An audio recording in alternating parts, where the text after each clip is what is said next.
반갑습니다. 먼저 하나님의 말씀 요한일서 4장 18절의 말씀을 봉독하겠습니다. 사랑 안에 두려움이 없고 온전한 사랑이 두려움을 내어 쫓나니 두려움에는 형벌이 있음이라. 두려워하는 자는 사랑 안에서 온전히 이루지 못하였느니라. 오늘 저는 이 말씀을 가지고 행복 버튼 2대4라는 주제로 말씀드리겠습니다. 오늘 우리는 어느 시대보다 많은 정보를 갖고 살지만 동시에 어느 시대보다 많은 두려움 속에 살고 있습니다. 미래에 대한 두려움, 건강의 두려움, 관계와 사람의 두려움, 실패의 두려움, 심지어 신앙생활에서조차 하나님을 향한 오해에서 오는 두려움이 자리합니다. 어떤 심리학자는 이렇게 말했습니다. 인간의 모든 부정적 행동의 뿌리를 파고 들어가면 그 밑에는 두려움이 있다. 왜 사람은 두려움을 느끼게 되었을까요? 그 원인은 무엇일까요? 성경을 보면 두려움은 인간의 타락 이후에 생겨난 반응임을 알 수 있습니다. 두려움은 하나님과의 관계가 깨어짐으로 생겨난 감정입니다. 아담과 하와는 죄를 범한 직후에 이렇게 말했습니다. 내가 동산에서 하나님의 소리를 듣고 내가 벗었으므로 두려워하여 숨었나이다. 창세기 3장 10절. 범죄하기 전에는 사람에게 두려움이 없었습니다. 그러나 죄가 들어온 순간 인간은 하나님을 두려워하게 되었습니다. 하나님을 심판자, 감시자로 보게 되었고 벌 받을 것을 무서워하게 되었습니다. 이것이 바로 요한일서 4장 18절이 말하는 형벌에 대한 두려움입니다. 어떤 사람이 경찰의 수배를 받고 있었습니다. 그는 몇 년을 숨어 지내다가 마침내 자수했는데 그 이유가 두려움 때문이었다고 말했습니다. 그는 누군가가 자기 집 문을 두드릴 때마다 자기를 잡으러 오는 줄로 느끼고 가슴이 철렁했다고 합니다. 그 고통을 견디다 못해 결국 자수를 했다는 것입니다. 두려움의 또 다른 원인은 자기 가치에 대한 불안정입니다.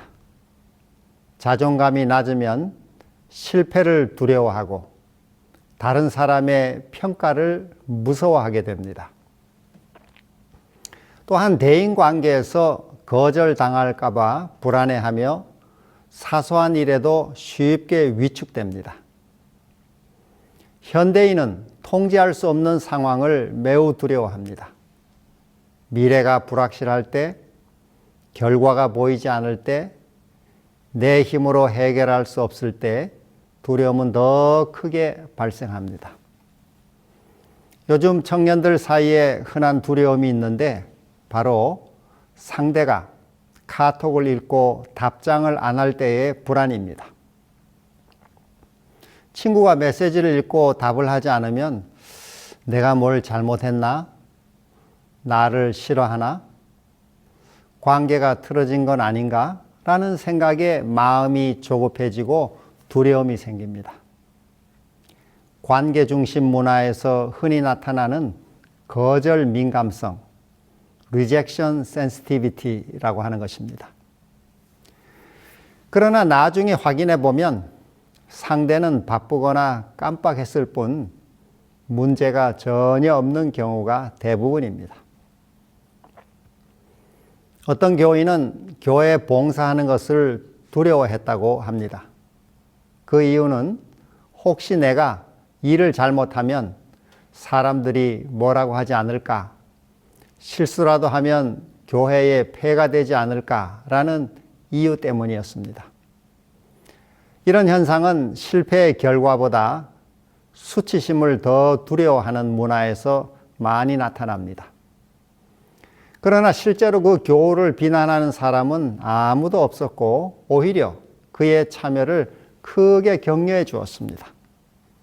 교우들의 사랑과 격려를 통해 그의 두려움은 사라졌고 그는 나중에 누구보다 더 적극적으로 교회 봉사를 하게 되었습니다. 이 두려움의 감정은 심리적, 신체적, 관계적으로 많은 폐해를 가져옵니다. 심리적으로는 만성 스트레스, 우울, 불안 장애, 집중력 저하, 판단력 약화, 자기 비난 증가, 도전 회피 등의 폐해를 초래합니다. 두려움이 오래 지속되면 뇌 기능이 약화된다고 합니다. 또한 두려움과 스트레스는 심장 박동 문제, 면역력 저하, 두통, 불면, 또 위장 장애, 만성 피로 같은 신체적 질환을 유발할 수 있습니다. 그리고 두려움은 대인 관계에 문제를 일으킵니다. 두려움은 방어적 태도를 취하게 하고 상대에게 마음을 열지 못하게 만듭니다. 또한 두려움은 과민한 반응을 일으켜 상대의 말과 행동을 위협으로 받아들이게 합니다. 그리고 두려움은 회피 또는 통제의 반응을 갖게 합니다. 그래서 대인관계를 피하거나 반대로 상대를 강하게 통제하려 합니다. 이러한 태도는 다른 사람과 사랑의 관계를 맺고 유지하는 데 크게 방해가 됩니다. 특히 두려움은 신앙생활에 나쁜 영향을 미칩니다. 하나님을 심판자로 오해하게 만들어 기도와 예배의 기쁨을 맛보지 못하게 하고 죄책감과 수치감을 증가시킵니다. 그러면 우리의 삶을 파괴하는 두려움을 해결하는 비결은 무엇일까요? 성경은 우리에게 두려움을 물리치는 행복 버튼을 알려줍니다. 그것이 바로 두대사입니다. 이 말은 두려움 대신 사랑하라는 것입니다. 오늘 본문인 요한일서 4장 18절을 다시 보겠습니다. 사랑 안에 두려움이 없고 온전한 사랑이 두려움을 내어 쫓나니 두려움에는 형벌이 있습니다. 두려워하는 자는 사랑 안에서 온전히 이루지 못하였느니라. 여기서 온전한 사랑이란 하나님이 우리에게 먼저 부어주신 사랑을 의미합니다. 요한일서 4장 19절. 이 사랑은 일시적인 감정이 아니라 깊고 능력 있는 사랑입니다. 이런 하나님의 사랑을 알 때 두려움은 사라집니다.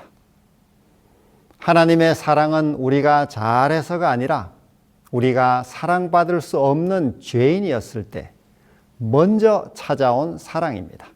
로마서 5장 8절. 이 사랑을 경험하게 되면 내가 실수하면 하나님이 벌하지 않을까라는 두려움이 사라집니다. 사람의 사랑은 변하지만 하나님의 사랑은 변하지 않습니다. 하나님은 어제나 오늘이나 영원토록 동일하십니다. 히브리서 13장 8절.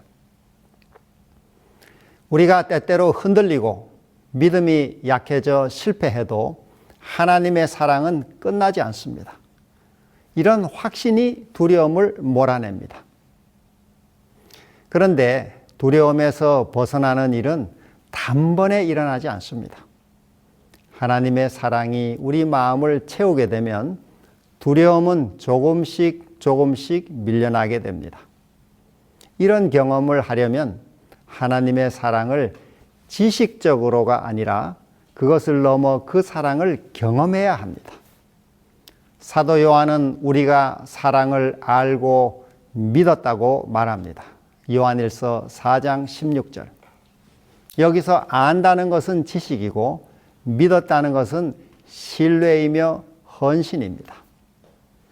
하나님의 사랑을 묵상하고 고백하고 말씀 속에서 반복적으로 확인할 때 우리 안에는 두려움 대신 사랑이 자리 잡기 시작합니다. 많은 교우들이 하나님을 무서워합니다. 그 사람들은 하나님을 가혹하고 용서하지 않는 분으로 봅니다. 사탄은 하나님을 엄격하고 벌 주는 분, 엄한 재판장이나 인색한 고리대금업자로 생각하게 합니다. 사탄은 하나님을 사람의 잘못을 찾아내 벌하려고 항상 주목하는 분인 것처럼 나타냅니다. 그러나 예수님은 이런 오해를 걷어내고 하나님의 참 모습을 보여주시고자 이 땅에 오셨습니다. 정로의 계단 11페이지. 우리 하나님은 벌 주는 분이 아니라 사랑의 아버지이십니다. 탕자의 이야기는 이 사실을 말해줍니다.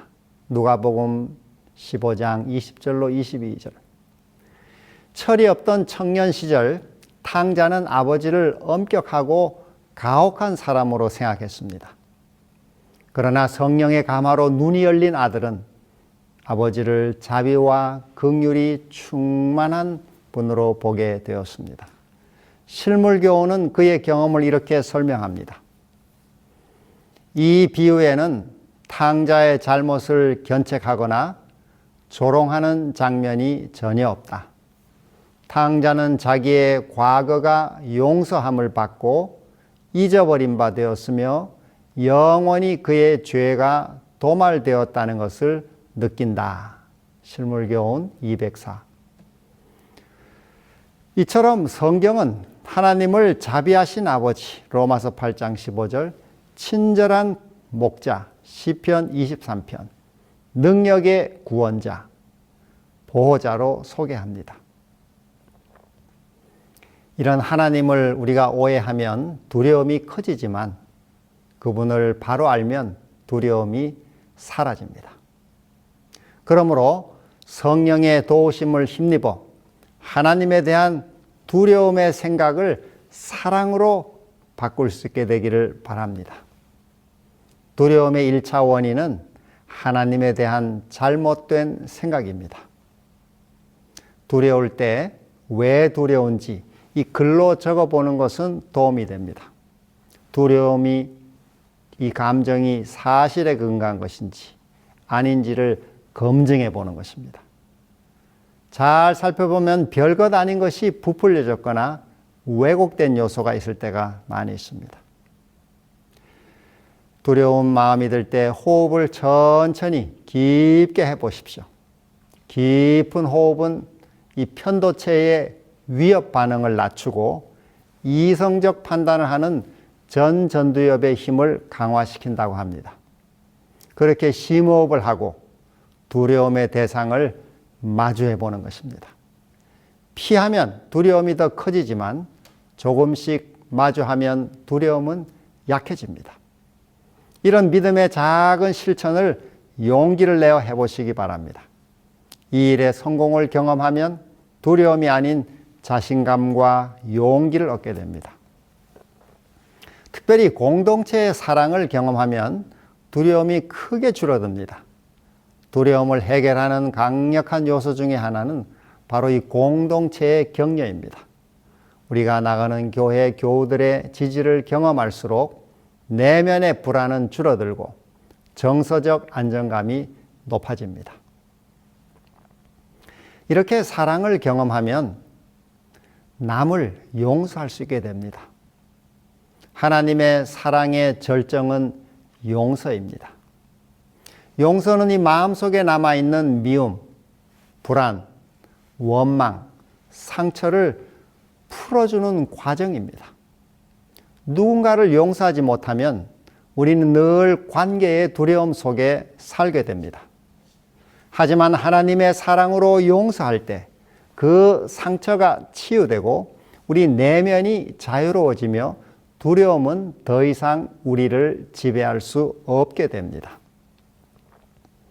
따라서 인생의 최고 목표를 사랑으로 삼고 살겠다고 다짐하고 이 결단을 반복적으로 실천해야 합니다. 두려움은 감정이지만 사랑은 결단입니다. 불안한 상황에서 상대가 마음에 들지 않을 때도 또 확신이 없어 보일 때도 그 사람을 사랑하기로 선택하면 그 순간 성령은 우리 안에 일하시고 사랑의 능력이 두려움을 밀어냅니다. 이렇게 사랑의 사람이 되는 것이 신앙생활의 궁극적인 목표입니다. 우리나라 고유의 의술서로 널리 알려진 책이 허준의 동의보감입니다. 이것은 당시 모든 의학 지식을 총망라한 백과사전식 의학서입니다. 일본, 중국까지 전해져 지금도 한방 임상의학서 교본으로 쓰입니다. 이 책은 2007년 유네스코 세계기록유산에 등재되었고 2015년 국보로 지정되었습니다. 허준은 조선 중기의 의관, 의학자였는데 그는 16년간의 노력 끝에 이 책을 완성했습니다.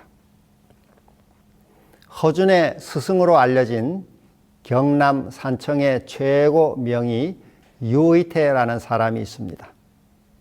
하루는 그의 외아들 도지가 아버지 유의태에게 물었습니다.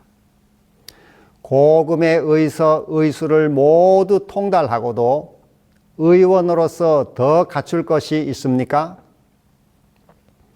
유의태는 짧고 단호하게 말했습니다. 사랑이다.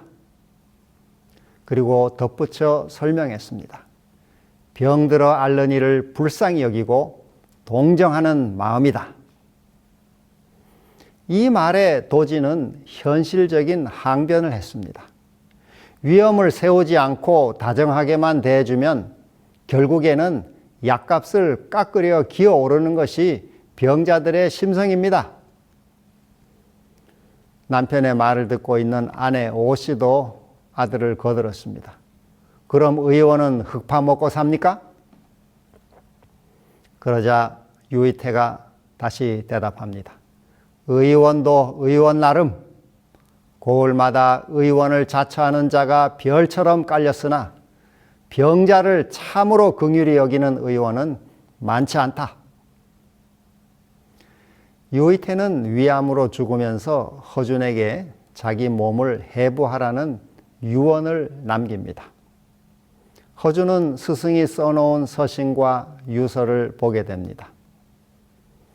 나의 문도 허준이가 만병통치의 의원이 되기를 빌며 병든 나의 몸이나마 너 허준에게 주노라.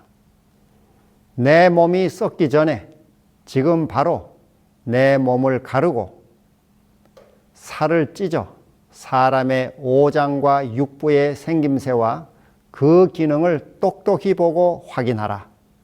또 사람의 몸속에 퍼진 365마디의 뼈가 얽히는 이치와 머리와 손끝과 발끝까지 퍼진 12경락과 요소를 살피어 그로써 정진의 계기로 삼기를 바라노라. 당시는 인체 해부가 국법으로 금지되어 있었습니다. 그 시절 자신의 몸을 내준 스승 앞에 허준은 다음과 같이 맹세합니다. 의원의 길에 게으르거나 이를 빙자해 돈이나 명예를 탐하지 않겠습니다. 그 다음 그는 스승의 시신을 칼로 가릅니다.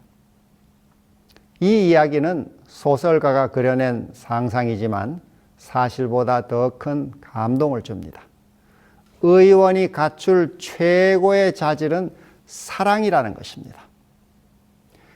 우리 신앙인이 갖추어야 할 최고의 자질 역시 사랑입니다. 그러면 어떻게 사랑의 사람이 될 수 있을까요?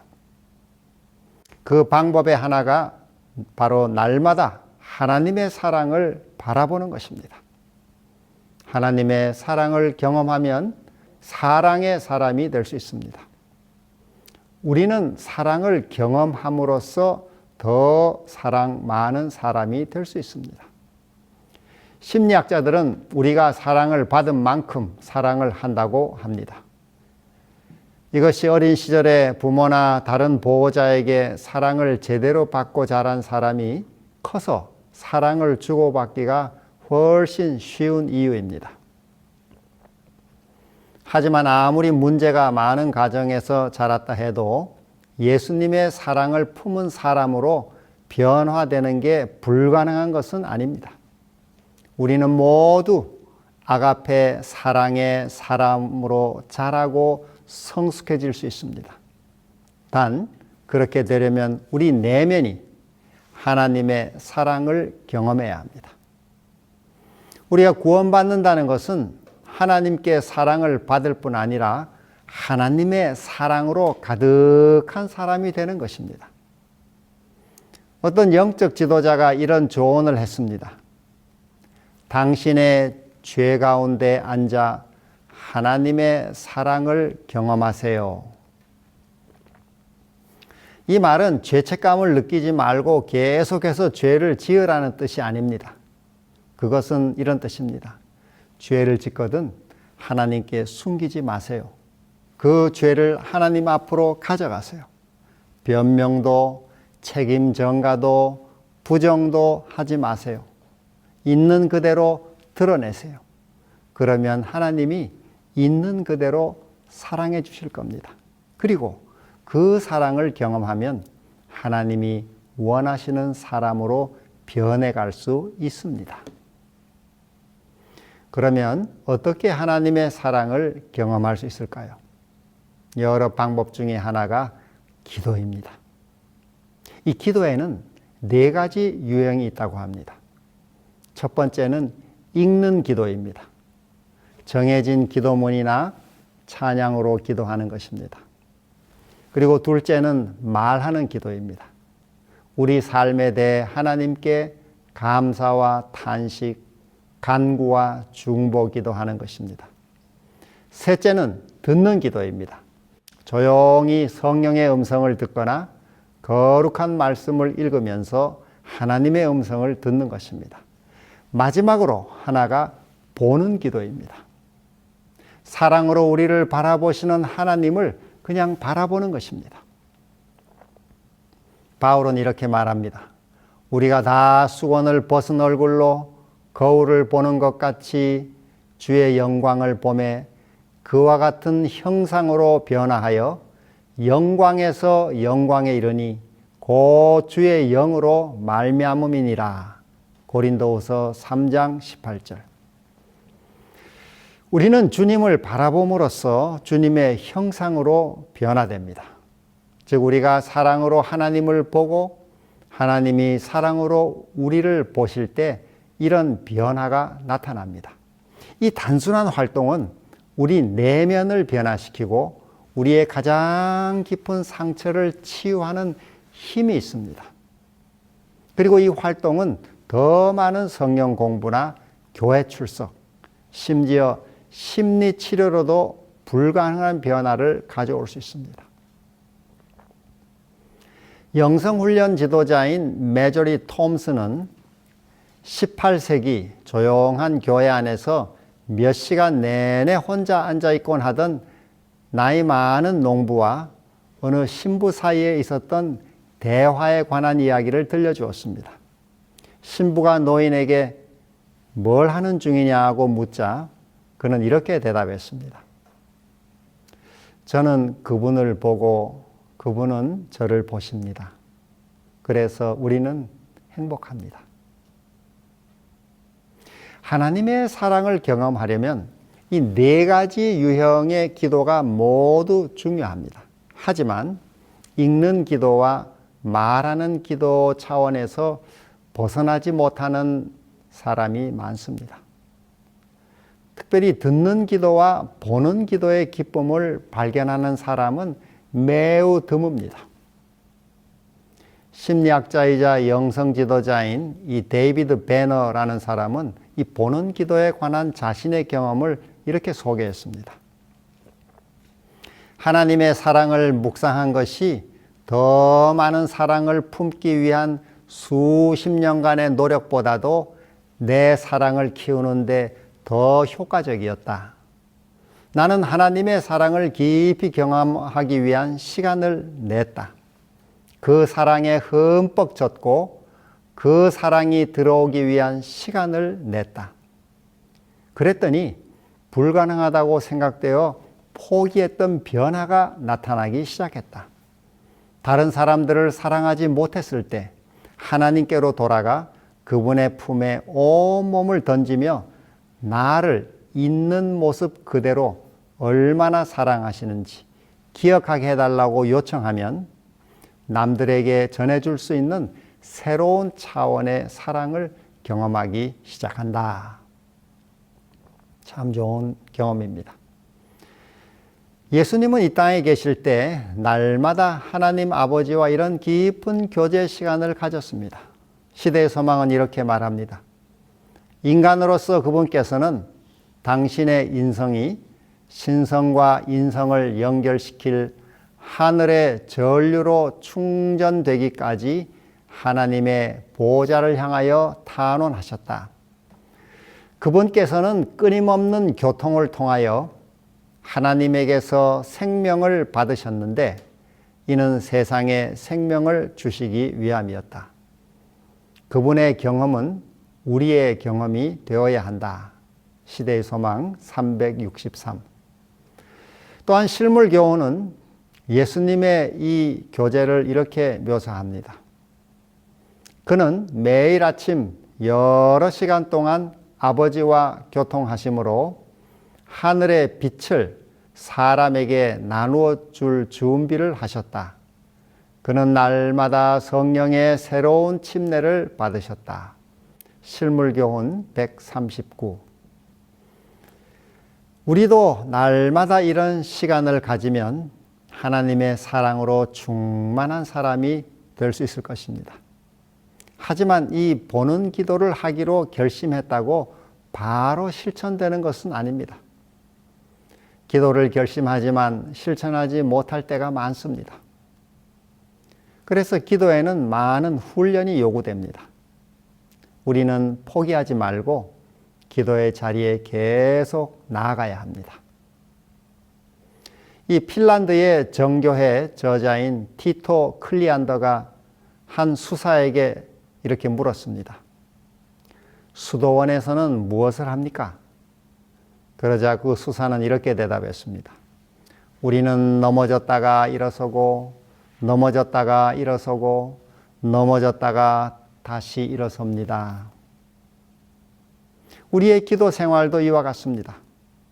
믿음의 여정은 넘어졌다가 다시 일어서기를 평생 반복하는 과정입니다. 매일 넘어지는 정도가 아니라 최소한 처음에는 시간마다 넘어질 것입니다. 다시 넘어지면 우리는 어떻게 해야 합니까? 또다시 시작해야 합니다. 이 니사의 성 그레고리우스는 계속 성장하기를 거부할 때 죄를 짓게 된다라고 말하면서 천국에서는 이 완전히 헬라 사상처럼 고정된 상태가 아니라 끝없는 성장이라고 주장했습니다. 하나님 안에서 사람은 새로운 가능성의 영역으로 계속해서 올라갈 수 있는 것입니다. 중요한 것은 기도를 포기하지 않는 것입니다. 어린아이를 키우는 어떤 주부 가운데는 하루에 단 5분조차 기도 시간을 내기가 어렵지만 해가 갈수록 점점 더 사랑이 풍성해지는 사람이 있습니다. 물론 사랑의 사람이 되는데 기도 훈련은 필수입니다. 하지만 지금 우리가 할 수 있는 것을 하면 지금 당장은 할 수 없는 것을 결국 할 수 있는 사람으로 변화되어 예수님처럼 살고 사랑하게 될 것입니다. 그러므로 지금 할 수 있는 것부터 실천하시기 바랍니다. 사랑하는 여러분, 요한일서 4장 18절은 단순한 교리를 넘어 오늘을 살아가는 우리에게 깊은 영적 원리를 알려줍니다. 두대사, 두려움 대신 사랑하라. 왜 그렇습니까? 하나님이 사랑으로 우리를 먼저 찾아오셨기 때문입니다. 그리고 그 사랑이 우리 안에 머물고 있기 때문입니다.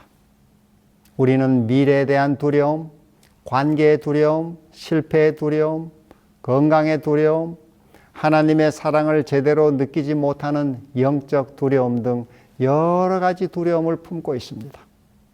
오늘 이 시간 하나님의 온전한 사랑이 우리 마음 깊은 곳에 두려움을 몰아내기를 축원합니다. 그리고 우리 모두 이 사랑을 주변 사람들과 세상에 흘려보내는 통로가 되시기를 바랍니다. 두려움 대신 사랑, 이것이 하나님이 우리에게 주신 새로운 삶입니다. 사랑하는 여러분, 삶의 두려움이 찾아올 때 두대사, 두려움 대신 사랑으로 물리칠 수 있기를 간절히 바랍니다. 우리 다 같이 기도하시겠습니다. 하늘에 계신 우리 아버지, 오늘 귀한 말씀을 허락해 주셔서 감사드립니다. 사랑 안에 두려움이 없고 온전한 사랑이 두려움을 내쫓느니라는 두 대사를 기억하게 해 주시옵소서. 두려움을 이기는 비결은 더 많은 정보도 아니고 더 강한 의지력도 아님을 알게 되었습니다. 그것은 하나님의 사랑을 깊이 알고 믿고 경험하는 삶임을 깨닫게 되었습니다. 두려움의 반대는 용기가 아니라 사랑임을 알게 해주시고 그 사랑은 우리를 안정시키고 자존감을 회복시키며 관계를 치유하고 두려움을 무너뜨리고 하나님과 친밀한 관계를 맺게 함을 잊지 않게 주옵소서. 오늘도 우리 가운데 몸이 아픈 분들, 마음이 상한 분들에게 하늘의 치유와 위로의 은총을 부어 주옵소서.